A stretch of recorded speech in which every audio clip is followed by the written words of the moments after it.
আসসালামু আলাইকুম। এই ভিডিও টিউটোরিয়ালে আমি কোডব্লকসের এনভায়রনমেন্ট এররটা ফিক্স করব। তো আমি যদি আমার কোডব্লকসটা ওপেন করি তাহলে এররের টাইপটা আপনাদেরকে দেখাবো যাতে আপনাদের বুঝতে সুবিধা হয়। তো আমি যখন কোডব্লকসটা ওপেন করলাম এখানে দেখেন একটা লেখা আসছে environment error can not find compiler executable in your configure search paths for GNU GCC compiler. এখানে যে সমস্যাটা হয়েছে সেটা হচ্ছে যে আপনার কম্পিউটারে জিএনইউ জিসিসি কম্পাইলারটা ইনস্টল করা নেই, অথবা যদি ইনস্টল করা থাকে তাহলে সেটা প্রপারলি কাজ করছে না। তো এই প্রবলেমে যেটা হয়, এই এররটাতে আমাদের যে প্রবলেমটা হয় সেটা হচ্ছে যে আমরা কোনো কোড রান করাতে পারি না, সঠিক কোনো কোড আমাদের রান করে না, অর্থাৎ আমাদের কোডটা কম্পাইলই হয় না প্রথমত। তো আমরা যদি একটা ফাইল ওপেন করি তাহলে আপনারা নিশ্চয়ই দেখতে পারবেন বিষয়টা। এই যে আমি একটা কোড, সিম্পল একটা কোড C++ এর, খুবই সিম্পল।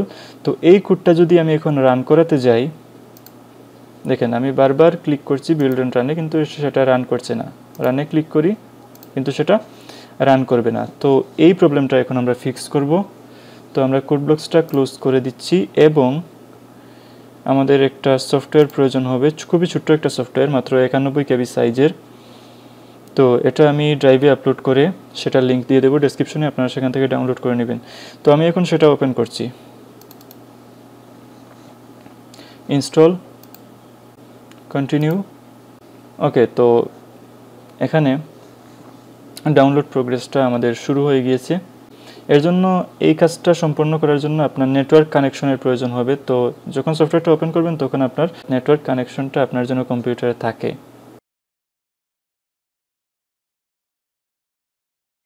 তো সম্পূর্ণ ডাউনলোডিং প্রসেসটা আমাদের কমপ্লিট হওয়ার পর আমরা কন্টিনিউতে ক্লিক করি। ওকে, তারপর এখানে দেখতে পাচ্ছেন একটা লিস্ট প্যাকেজেস, ঠিক আছে। তো আমরা প্রত্যেকটা প্যাকেজের উপর এখানে যে লিস্টে যতগুলো প্যাকেজ আছে প্রত্যেকগুলো প্যাকেজের উপর মাউস পয়েন্টার রেখে রাইট বাটনে ক্লিক করে মার্ক ফর ইনস্টলেশন, সবগুলোর উপর এরকম করে mark for installation, mark for installation, mark for installation, mark for installation. Okay, তো সবগুলো যখন আমাদের মার্ক করা হয়ে যাবে তখন আমরা এই যে ইনস্টলেশন মেনু থেকে অ্যাপ্লাই চেঞ্জেসে ক্লিক করব এবং তারপরে অ্যাপ্লাইয়ে ক্লিক করব। তারপর ডাউনলোড প্যাকেজ, এই প্যাকেজগুলো আমাদের ডাউনলোড হওয়া শুরু করবে।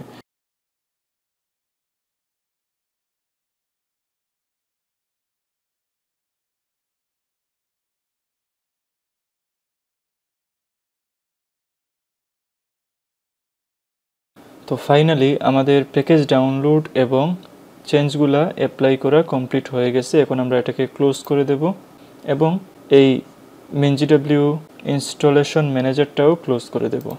ওকে, তারপর এখন যদি আমরা আবার কোডব্লকসটা ওপেন করি, হ্যাঁ, তাহলে আমরা এখানে দেখতে পাচ্ছি যে আমাদের এই এনভায়রনমেন্ট এররটা আর এখানে শো করছে না।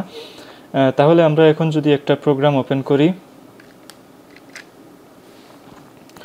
আমরা যেই প্রোগ্রামটা আগে ওপেন করেছিলাম সেটাই আবার ওপেন করছি এবং প্রোগ্রামটা যদি আমরা রান করাই তাহলে এটা পারফেক্টলি রান করবে। ওকে, তাহলে আমাদের আউটপুটটাও আমরা সঠিকভাবে পেয়েছি। তো যদি আমার ভিডিওটি ভালো লেগে থাকে তাহলে অবশ্যই ভিডিওতে একটি লাইক দিবেন এবং আমার চ্যানেলটি সাবস্ক্রাইব করতে ভুলবেন না, সবার সাথে শেয়ার করবেন। ধন্যবাদ, আল্লাহ হাফিজ।